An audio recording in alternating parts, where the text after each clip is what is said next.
So today I'm with Mark Chard from Scaffolding, and we're just going to run through your beginnings, how you got here, where you are, what you think of the industry, and all things Scaffolding. So No problem. No nice problem. to have you here. Thank you, mate. Thank you. So we'll start off pretty early on. What was your childhood like? I was born in Wolverhampton on a council estate. First of all, my parents, we lived over Bushbury, Wolverhampton, and then we moved when we got out to another house on Ashman Park, which I love living there. Still got passion for the place now. Yeah. It's where I was born. And then that's where I lived, like I said, till I was 24, 25. So I met a woman and fell in love. Do you know what I mean? Yeah. That's where I lived. You said they were strong Labour parents. Yeah. My family was Labour, with a strong Labour background, which there's nothing wrong with that. We're all, I knew nothing about politics then, but that's the way my family were. Yeah. You know what I mean? And not that I know anything about politics, but there's certain things that they believed in at the time that I now look back and I've changed my attitude on some of those things. Yeah. Do you know what I mean? You said during those kind of school ages, you always strive to have things that others had, luxuries.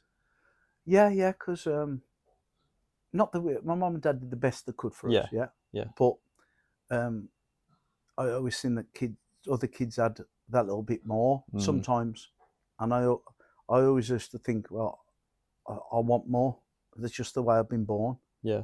But I know we're all different. You've always had that in your head, haven't you? Growing up, I always wanted more. Yeah. So you said now been successful. You appreciate the much smaller things in life compared to someone else that maybe had a successful childhood. Yeah. It makes you appreciate the little things. So what do you mean by that? It's just it drives me on every day of my life. It drives me on. Even now, we've had the business 21 years, scaffolded at SGB for 13 to 15 years, and every day still drives me on because I think, well, I want more for me and my family. Yeah. But it wasn't that I didn't have nothing, but in life, I feel if you've got to work hard to get things, if you've had nothing given to you, that's just my opinion. You've strived to work hard as well to have those things that you've always wanted. Yeah. You said here one of your specific memories was when your friends were colouring in an extra stripe. Yeah, on your Adidas trainers it's a standing to match joke. theirs. I'm on the estate. My friends had all got Adidas. I mean, we laugh at this now, but people don't know. And I'd got some trainers, and I had them 4-stripe, and the Adidas was 3-stripe. Yeah. So my mates coloured in the 1 stripe for me. I know it sounds funny now, but it's a bit daft that 40, 50 years later, well, 40 to 50 years later, I still think about them times. Do you know what I mean? It's part of you, isn't it? Yeah. That's what pushes Scaffolding. That's what pushes Mark Chard. That's what pushes everyone around me. Yeah. Do you know what I mean? Yeah. It shouldn't be, but yeah, I think that's life. If you come from nothing, it makes who you are, doesn't it? Definitely. Yeah. You said you spent a few months in prison and you've suffered through other things like having meningitis twice. Yeah, prison at 20 just for like silliness, stag night. But it's just part of growing up. It is. On a council estate with your mates. Yeah. And but I'm different to other people, like, because I've had that upbringing on a council estate, so my morals are different to people who I meet now in business. My morals are very strong from my background, where other people are not the same. And it was just like prison for a silly night out with the lads. But you learn by your mistakes, and it's something that I did, and it's gone on. But I've always had that fire in my tummy, in that not nastiness, but it's always there because of my background. Where other people wouldn't have that, because they never had the background I had, and my mates had. Which my mates are still, some of them still good friends now. That's nice, isn't it? Yeah. And they said having meningitis twice, that was quite hard for you, being told, you could die. That changes your perspective a little bit. excuse me, I had it at 40. First, when I was 40 years of age, I had an ear infection. And I just thought work was more important than going to the doctors. And a lot of men do in construction. Yeah. And, well, not just construction. We all think we're Mr. like Superman. And we're not. We're not. Yeah. And so as a man supporting family or a woman, you think, oh, I'm all right, I'll go to work. Yeah. I had ear infection for 3 or 4 weeks. And it just, instead of going to the doctors, like, it just escalated. And I went round a job in Wolverhampton, looked at some scaffold. And because my immune system was down, I breathed it in. Okay. So before I knew it, I was on a life machine. But what happened on that night, when I had meningitis, tell people the story. My brother-in-law was a policeman. He should have been at work. My wife worked at Bilston College. She should have been at work. My brother-in-law brought his new car, police car, round to our estate where we lived to show us his car. And, you know, it's a police car to the kids in the cul-de-sac. And I'm lucky that he was there, and because he knew I wasn't right, because I was lying in bed shivering. But my wife should have been at work, but she didn't get to work for some reason at Bilston College. Isn't it? So it's things in life that are meant to be, you know. And then, you know, I had like 6 months off work. I was on a life machine. It was touch and go. I think I actually did pass away at one point. Yeah. And I had to learn to walk and talk, and which was hard. But I can talk for England, as you know, Ollie. I can talk, but I had to learn to walk and talk. For months I went to the swimming pool just walking in the pool backwards and forwards. Because the only reason I survived at 40 is because I was always at the gym. And I liked the gym, and the gym helped my heart when I was having seizures in a coma. So I lived because of the gym. That's what the doctors told my wife. You were going. Yeah. And because I was going and looking after myself. But and that was at 40. And then I caught it again at 50 when playing football with the kids, because I was involved in boxing and a boxing trainer, and enjoyed it, with it again, giving something back. And I played in goal and the ball hit me in the head really hard Christmas Eve, playing with the kids and the dads playing football. And it ignited meningitis in my brain again, which I had help. And you know, but I'm still not right today, but I still know I think about things too much. Changed you, didn't it? It's changed me, like, do you know what I mean? It's changed me. You're Things right. like that It's changed me, yeah. You know, not for the good, but not for bad. I just think about things too much, which I've always thought about stuff, but not like I do now. Bit of paranoia, really. Yeah. At least you're aware of it, and it probably brought that awareness. Yeah. And now. People around me, my family, my son, my daughter, my business partners, they know I overthink things. Yeah. And they know that. They're there to help you as well, aren't they? If they can tell. They've all, my partners and everybody, and my wife and kid, they've all been brilliant for me. But, and I say, it's how you treat people is how you get treated. Yeah. So if you know, not just in business, in life, that's my opinion. Always. Okay, so you've brought up a few times that you wouldn't be where you are today without your amazing wife Emma and her brilliant parents. Yeah, tell me more about that. Mum really helped me. When I met Emma, her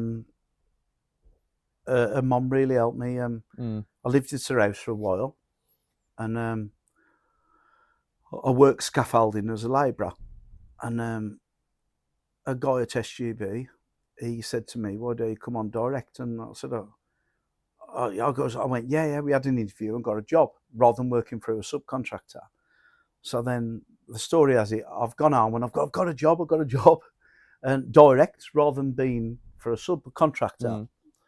And but then I forgot I hadn't got a car. And this is a true story.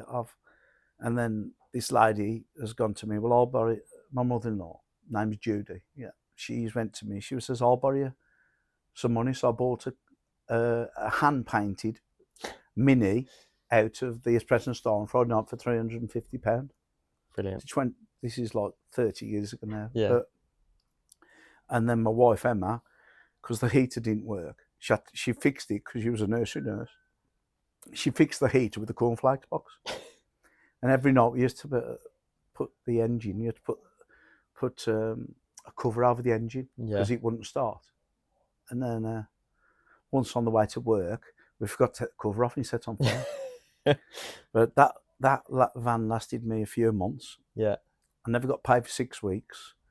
And then at SGB, because some kind of paperwork. Anyway, she used to borrow me money every week for 6 weeks.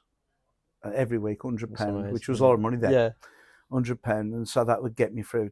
And then I got paid eventually everything, and I stopped at SGB. But then she said the job I was on was in Warwick Castle, and it was a long way for this Mini. And every day something would fall off the Mini on the way to work. You'd hear something, and then so then my mother-in-law, I paid my mother-in-law back. I paid her the £600 back. I paid her and then she said, "Do you want to borrow some more money for a van?" So then I bought a bit better van, £600-700, which them days was a better van.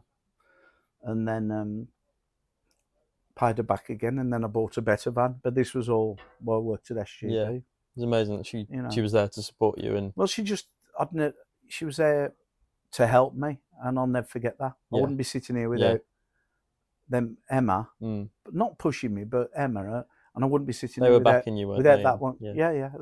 But because from my background, you never had that. No. I think you said your attitude kind of changed when you met them. Yeah. A little bit. Yeah, because like you could see, they'd got nicer things than us. I think you mentioned a pantry. Like they had a pantry with food in.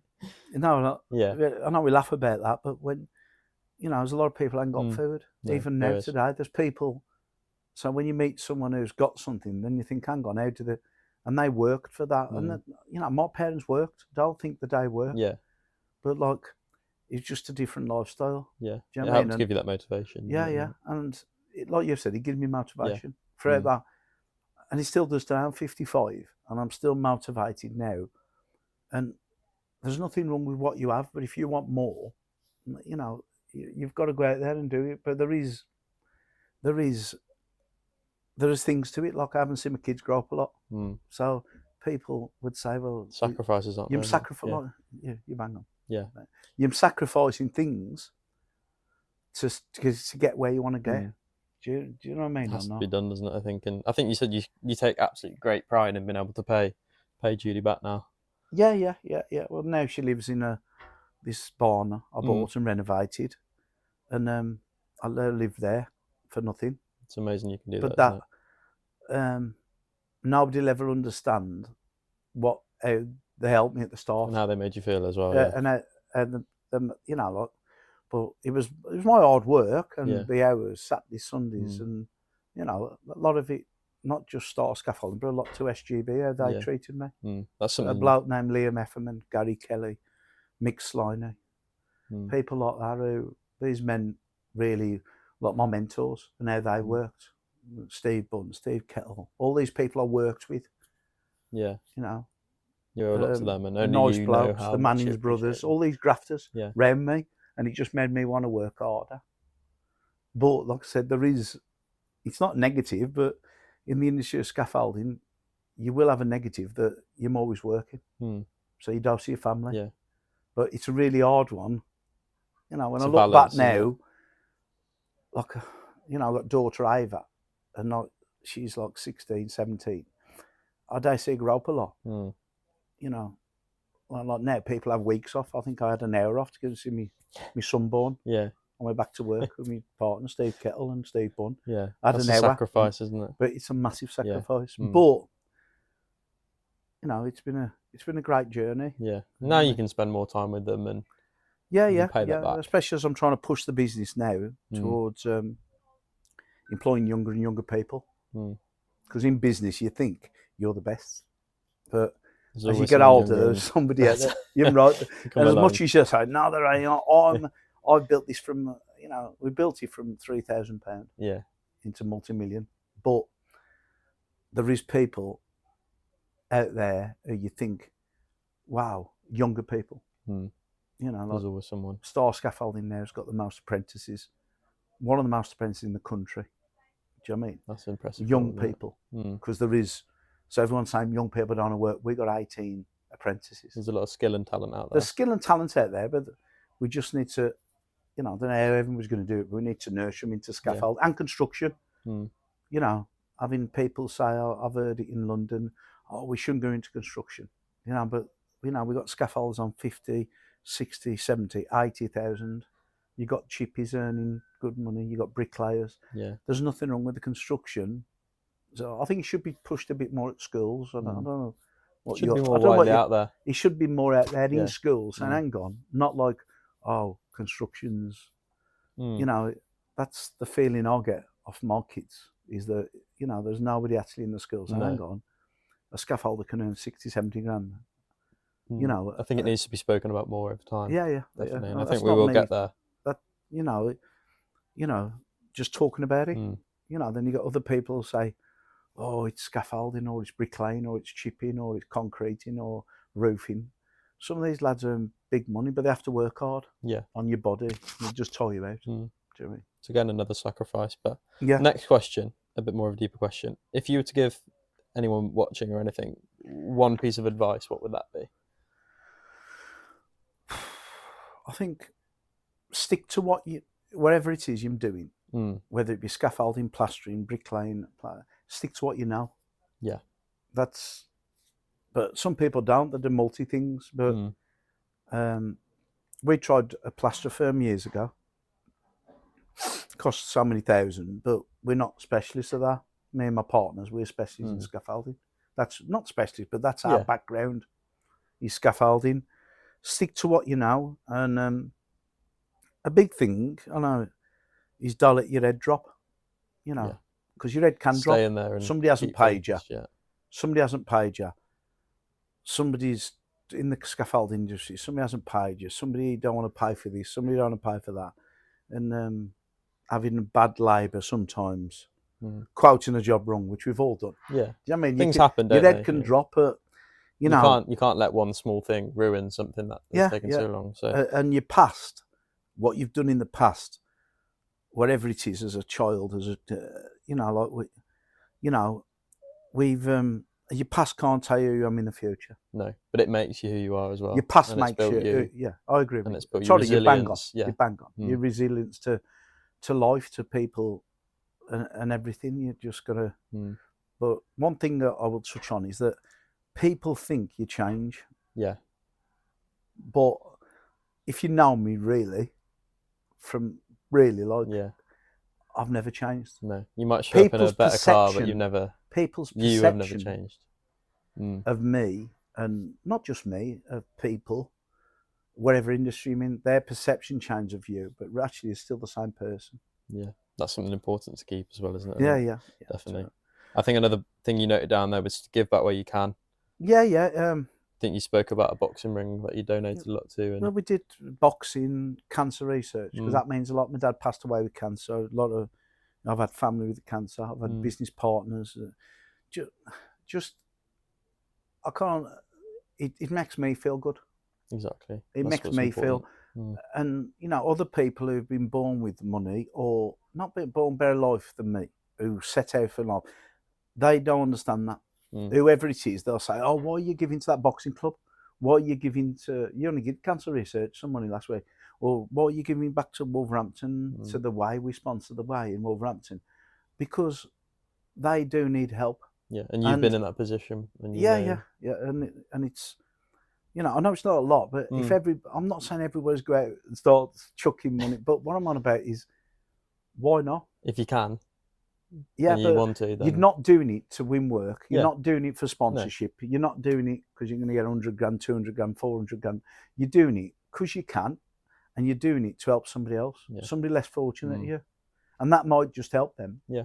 The next one was, do you have any regrets? I don't think you said you had many, which is a good thing, because you never should. Many. I think what you've done in the past makes you who you are in the future. Yeah. Yeah. A couple of regrets. I think when I was 14, 15, 16, this is what I'd like to talk to kids in school, especially, I will one day.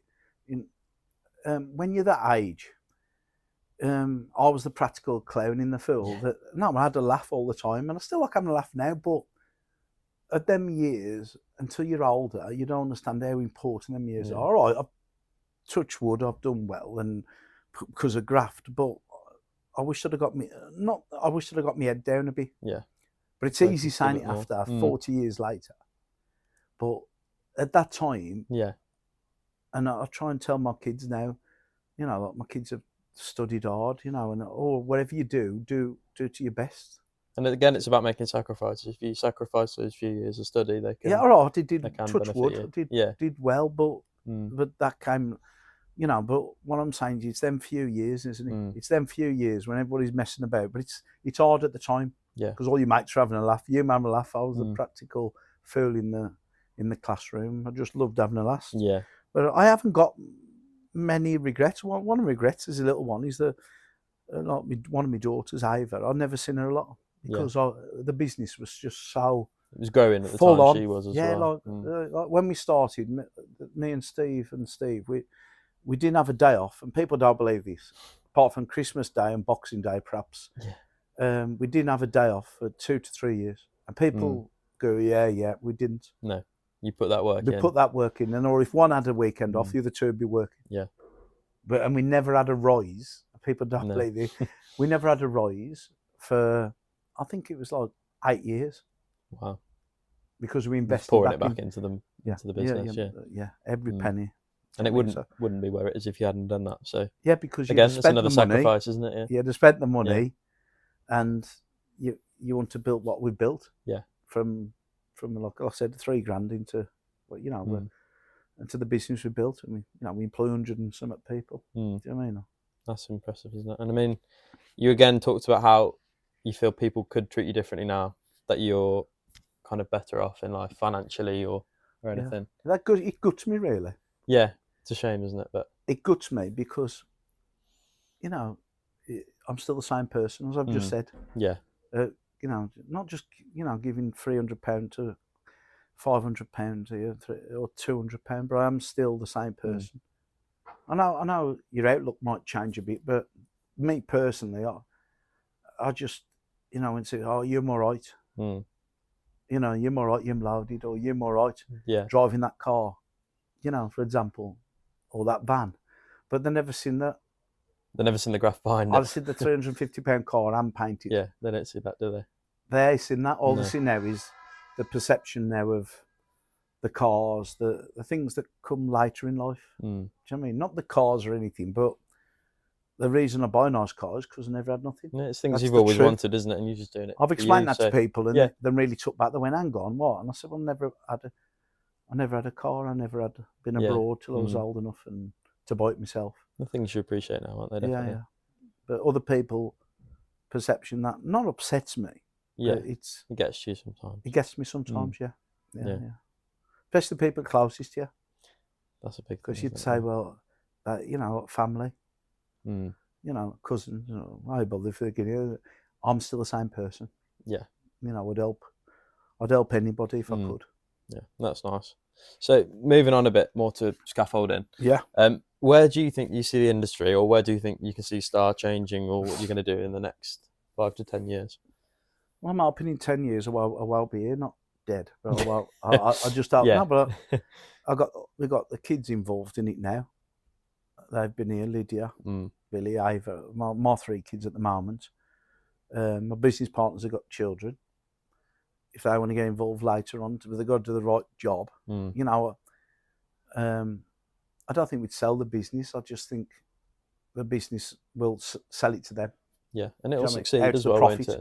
Well, it will. You'll bring other people in. So we bring people in like younger people. Yeah. Younger people and people who you, like I said, you think you're the best. Yeah, they've got a fresh look. They've got fresh eyes. Yeah, they but can you come need in to and change processes. I've seen that many businesses be sold and gone downhill. Yeah, I mean, or because the money, the turnover, the profit, and it's his profit. It's people. People make a business. People are the most important thing, definitely. What advice would you give people? Sorry, to anyone setting up their own business. It's a calculated risk, but do it in what you know. Yeah, doing what you're confident in. In what you're confident in. If you're a plasterer, do it in plastering. Yeah. I see firms trying to do roofing, scaffolding, and them roofers. Yeah. And you've seen them throughout the years that they go run and they go down and lose it because, I've seen a plumbing firm, they open a scaffold firm because they've got the money. Yeah. But it don't do no good. If you stick to what you know your stick market. To what you know, whether everything. it be marketing, whether it be scaffolding, whether it be a pub. Stick to what you know. But other entrepreneurs do well in numerous things. Yeah. You know, I would as I get older, I would invest in something I believed in. I'd invest in people. Yeah. Like if someone doing something. Yeah, and you've got it. That's not Dragon's Den, but one of them that sells the idea. I see people now, young people, and not very often, but I meet people, and then I'm like, wow, they've got something about them. Yeah. Do you know what I mean? But then you see some people have got. When I see, I think, hang on, they've got that bit of spark, which you need. Do you know what I mean? That's what you'd invest in. What helped me was 3 of us. Yeah. And we're all different. But so together you're one big. But you're together. You're together. You are together. Yeah. Which usually partnerships don't work with 3 people. No, but 21 years later, but we're still, we have our ups and downs. Yeah. But I think for the future of Star, we use a system called Layer from Germany. And I've always been tube and fitting, SGB, Readylock, this business, and we've just seen that, the Layer earns more profit, and it's easier to put up, easier down, but you can't do every job with it. But Layer say you can, but I wish I'd have found it 10 years ago. Yeah. But I'll still be in 10 years, so you'd say, ask me that in 10 years. Not here, but yeah. I'll have something to do with it. You'll never not be interested in it, will you? And I think that's a nice thing, and that shows how dedicated you all are to Star. To buy us out, it would have to be silly money because it's your baby, isn't it? It's the baby. Like you've said, other people go, oh, they'd offer you this, and it's the baby. And it's more than money, all my kids, my 3 children work here. My wife runs the apprentices. She's got 18 on. Yeah. And so it's a family thing, and Steve, they've been here for years. Do you know what I mean? And we all just get on. Do you know what I mean? We all do our own jobs. Yeah. But I think it'll get easier as you find, like you said, these young people who, when you're older, you think, nah, that's I'm the best. You've got it licked, but but you are, because there will be somebody out there who's better than you at doing this, doing that. Yeah. Do you know what I mean? But if you can bring them on and slowly progress it, then go to the moon. Yeah, brilliant. So thank you very, very much for your time. It's been great to listen, and hopefully anyone watching has found it valuable. So thanks very much. Thank you. you. Thanks, mate. Brilliant. Enjoyed that. Cheers. Thank you.